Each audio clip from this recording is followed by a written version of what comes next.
Now, if you're headed to Mombasa, keep up with these vibes on 87.9. Right here in Nairobi, it's 94.4, and in Kisumu, it's 102.5. Malindi, 97.7. Guys, I am so excited because I have the one, the only Bhavesh Shah.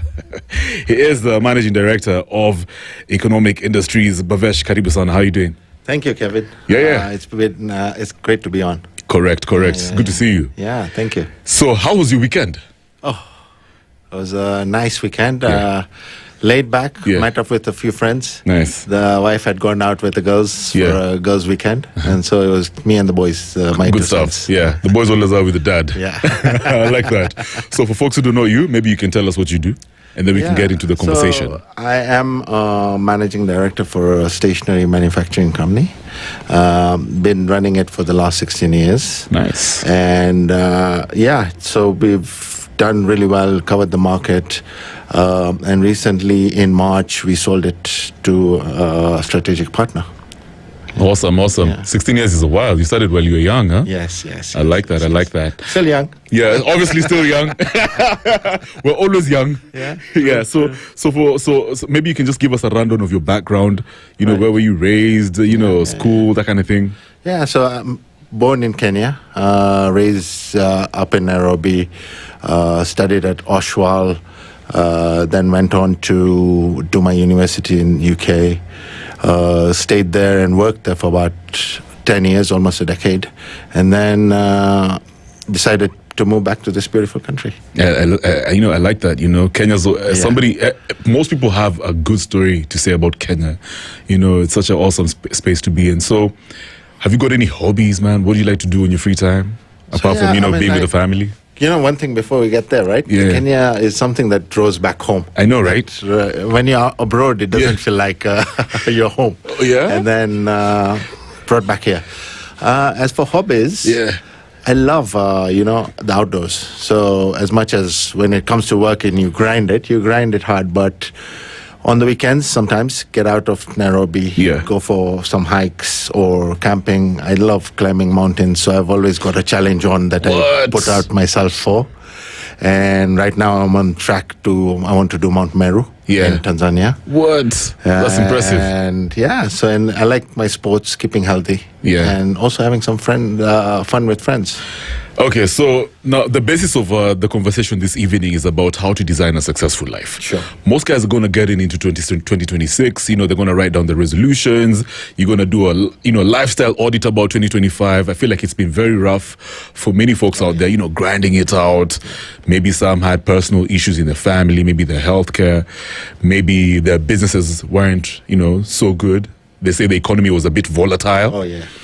Now, in terms of designing a successful life, in your own perspective, what does a successful life even mean? It's interesting, right? Before I got on to this podcast, I'm like, the weekend I was sitting with the boys. The two sons then, they're 11 and 12 years old. I'm like, what does success look like, right? And success... when I was a young boy, it was always like, okay, fancy cars, rich, big mansions, bling bling lifestyle, and all that was looking really, really, really. But over the years now, I think it's, the peace and calm of being home, being comfortable. Yeah. But also, I think success is something that about, what do you do for someone else? Oh, How do you build other people? How do you get other people to grow up? And I'm a big believer of that. It's not yourself that you're only guiding for success. It's the people around you you should also be guiding for success. I like it. I like how you put it. At some point, you got to give back, isn't it? Yeah. So, in other words, you're also telling us that the definition of success, it always changes depending on whatever stage you are in your life. Correct. That's interesting. Now, do you have any specific experiences in your life that shaped you towards leadership? Did you always know you were going to be a leader at some point in your life? Let me tell you a small story, right? And this is like, my parents, my dad and my uncles, we used to be staying in a joint family. So first thing is, Indians normally in those days, a lot of non-nuclear, but it was a big extended family, and we were having 18 people. So it was adults and kids. Total of us were about 18 people in separate houses, but in the same compound. And one thing is there, you have many dads and many moms, because all your aunts and uncles becomes your parents. I agree. And something happens, right? And a lot of molding comes in. You get a lot of different influences coming from different people, different kind of learnings, teachings, and everyone becomes your mom and dad. Then we used to have a business which was wholesaling of textiles and something. It was based in River Road. And I used to go sometimes. So on holidays, I would go there, sometimes just to play around in the backyard. But then you're observing these things, right? And you're observing how business is being done, how prices are set, how suppliers are supplying goods, and how it's being accounted for, and how customers are being treated, and how customers are sold to. And those subtle things, you didn't know that time. It was play. Correct. And you were just going there because you'd be bored at sitting at home after being there. So it was good. It was good. Yeah. So some of that things really then hold back to you and go on. And my mom used to work in the UN. Oh, interesting. So going there on those environmental days and other days, and when you see that, two different contrasts, right? Shop setting and then structure such as the UN and working there, and then you're getting the experiences of two different ends. And definitely get a lot of different feelings around how to move forward in life. Yeah, that's interesting.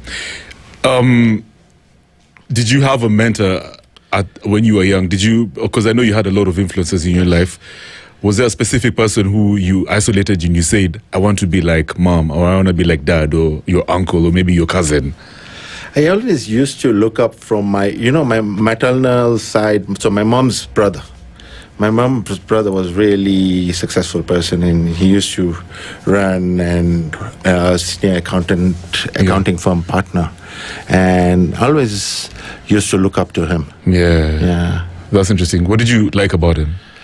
He had a very good character, right? And he had always had a smile on his face. Oh, interesting. Probably I've never seen him not smile or whatever. And then the way he used to carry himself out, and the way he used to interact with us, showing, experiences in life, different experiences in life.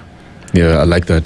I grew up in Kisumu, and I went to Aga Khan, and I had a lot of Indian friends. So one thing that stood out for me about some of my friends is the parents were very successful, especially in business. Sure. And I used to tell my mom, I'm like, mommy, we need to also start a business, man. Because I'm like, Vikash have a business? Can I And she's like, no, Kevin, I'm a doctor. I cannot just get into business. So I'm going to ask you a nuanced question. Right. Why is it that most Indians, not all, of course, but majority, are very good in business or at business? Yeah. Wow. What's so different about them? Maybe it runs in the blood. Maybe it's the DNA. That's interesting. No, but I think, most people, especially in the Asian community, tend to go towards business. I think at some point, most people, when in the early days when they came to Kenya, a lot of people did not have education, and they were coming for, hopes from India was at certain parts were going through famine and things like that, and they were seeking for work during the British time here. Right. And from that, I think a lot of people got into it. Yeah. But our generations have seen, some of our generations have seen our fathers and uncles being in business. So indirectly, you get that influence, as I say, that, when you go to the shop sometimes, or you go to this place sometimes, a subtle hint comes in that what is next for me. Actually, was not in business when I was in UK, and I was working out there. But something felt, something was missing out there, and something drew me back. That to come back to Kenya, and it wasn't to come back to Kenya to work. It was very clear that I wanted to do something, Right. It was there, that the urge was there, the fire was there. Yeah. Right. I like how you made it very clear. You're not going to work for somebody. Yeah. So I like the intention. Sometimes it's important for you to actually define what you want to do. You need to see yourself doing certain things. And now you're a managing director of a very successful company. Yeah. What's the strategy like? What's your game plan? For somebody who's listening to you and they're in corporate Kenya and they see themselves being a managing director, how do you thrive? How do you navigate the corporate space and become a successful MD? Wow. Business is dog eat dog. I can imagine. Yeah. And so it's been a hard journey, right? And sometimes I see is how do you incorporate all this to become success? And it's a day-to-day journey, and there's a lot of lessons to learn in life. Sometimes we say there's a set path, but I always say that, being resilient to overcome the next challenge helps you move that one more step forward. And as it's like walking the upstairs, right? And then you have to understand where you are standing today to be able to take the next step. I agree. Sometimes people want to go, it's like a lift, people want to jump from one floor to another. Yeah. But if you don't have a right footing, sometimes you fall really hard. Yeah. So sometimes slow and steady is the best way forward as well. Yeah, you got to be patient. Yeah. I like how you put it. Sometimes if you don't have the right footing, does the right footing also mean you network? Across the board. So network, network is people around you, people trust you, people you know. Yeah. You may know 100,000 people, but if people don't trust you, don't believe in you, then how good is your network, right? Yeah. And it is, to be honest, sometimes it's your word, how you stand out, and how do you also treat people, how do you work with people on a day-to-day basis. Makes a big difference to how people carry out and trust you in business as well. I've worked in corporate, obviously. This is a corporate space we're in, and people usually struggle to stand out. You don't even know which type of personality to have. Should you be abrasive? Should you be the quiet type? You're just working, hoping that one day they'll notice you. How do promotions work from your perspective as a managing director? What sort of personality and character should you have aside from actually doing a good job? Yeah. I lead people, and, we always interview people, get new people on, induct people into jobs. And one of the things I've seen is that, people who have been successful within our group and people who have moved up the chain is people who are not satisfied sitting in the same position. So they will come into a position, they will be sitting into a certain chair, but if you're sitting in that certain chair and are satisfied sitting in that chair and doing the work of that chair and not looking forward to where you want to go, because if you want to go forward, you have to look at the work that you want to do tomorrow. And you have to also start visioning it as well as doing some of that work or coming in to help do some of that work. And even if it means volunteering. Even if it's volunteering. Okay. And that's the part of it. That drive is what people notice is about you. That if this person, this guy is capable, I can see that capability. Okay. But if you're sat in that position and only satisfied doing that and not willing to move forward, then it becomes difficult for someone to say, can I move this guy a notch further? Yeah. But if people are already seeing you do some things in that line, you'll become natural selection, part of that. I like that. game. Natural selection. You always stand out. Yeah. Amazing. What is the most important habit or patterns Kenyans who are aspiring to be... Okay, I think you've touched on that, but I want to twist it a bit. You want to be a boss, yes. Okay. You want to be an MD, of course. But you're working in a very toxic environment.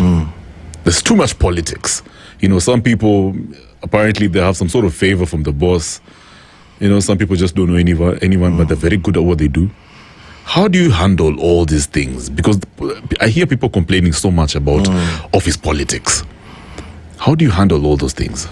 I think I'm not a big fan of this toxicity that comes into work, because I try to do is you try to create a neutral environment that works with processes and systems, and you want to try to avoid that toxicity. And I do understand, and I've had a lot of friends who do work in, friends, colleagues, and even people that I mentor that have gone through this phase that they work in such a toxic environment, right?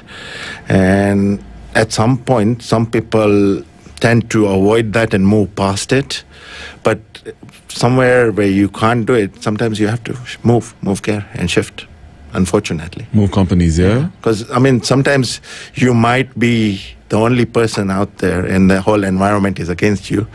I mean, would you want to, if it's a good analogy here, if a bush was in fire and you're in the middle of it, you'd try to first extinguish the fire, but at some point, if you're not able to extinguish the fire, you'd move out. I agree. Wow, that makes a lot of sense. Just save yourself, go start afresh somewhere else. There are opportunities across the world. There's something out there for you. You might find it, and you'll be very happy with it. It's true. And you know that you made the right decision because you left, because your mental health is also at stake.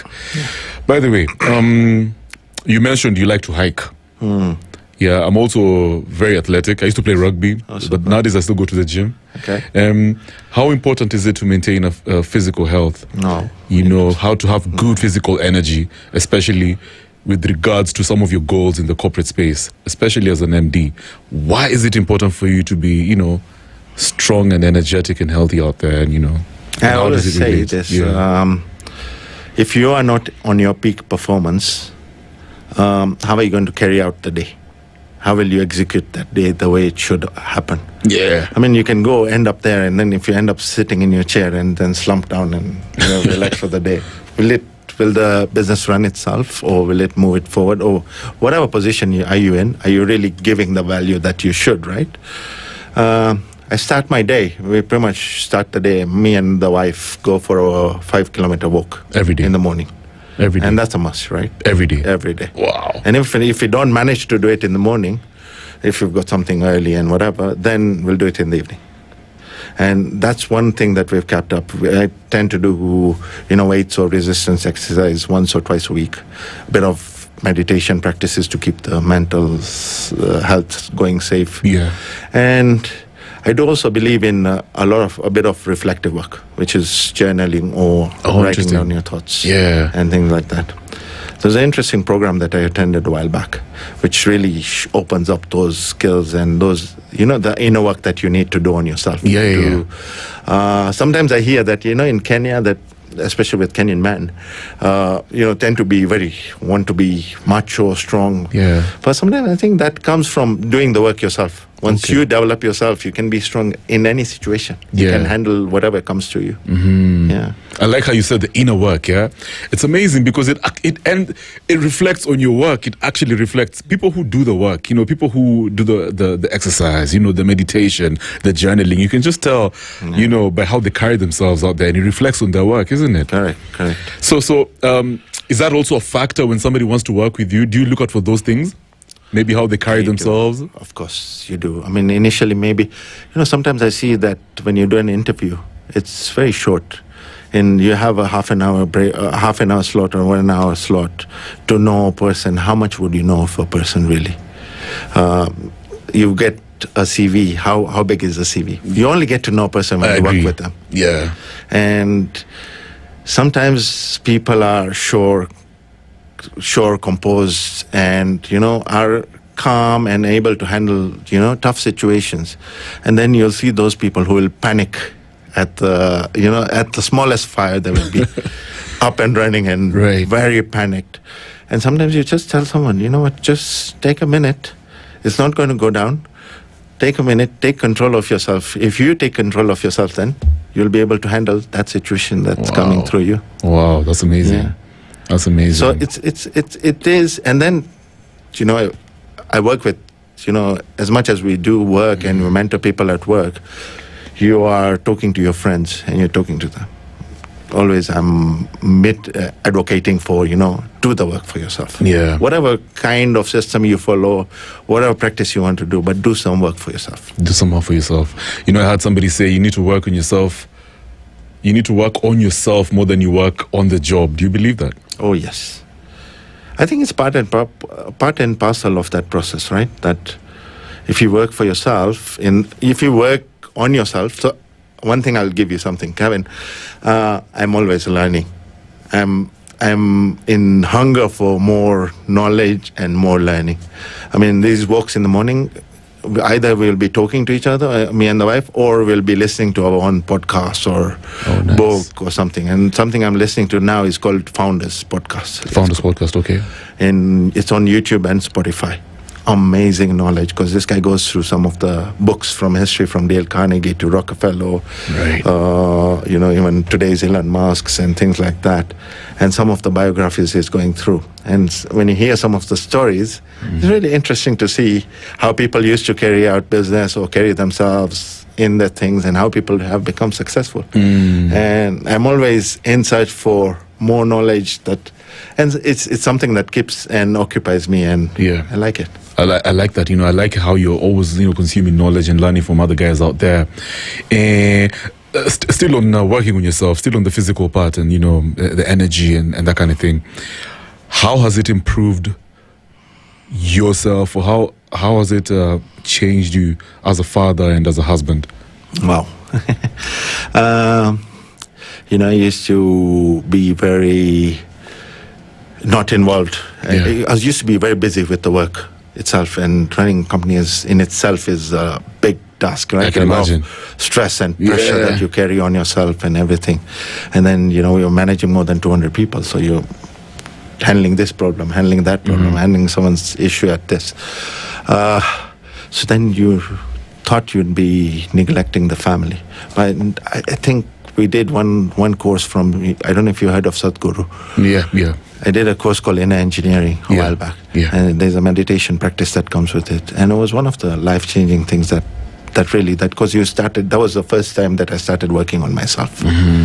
And that was the moving away from the alcohol and all that other partying stuff, and then coming into a form with yoga and things like that. And when you start working on yourself, then you actually see where do you want to prioritize your time, where do you want to spend your time. And you see there's more value in time to be spent with family, with the immediate family, with my parents, with my uncles. And I actually value the conversations that we have now more than back in the day when you used to drink. And then you just party, and then it's like, okay, I'm going, guys, I'll be out there. Right? It's true. I love it. Let's take a short break. Guys, that is Bhavesh. He is the MD of Economic Industries, and we're talking how to design a successful life. Everything is at stake nowadays, especially as we're getting into the new year. Call away. Want to be rich? We're coming back in just a bit. Twendekazi. Playing the best music for hard-working Kenyans who are getting the job done. Spice up yourself.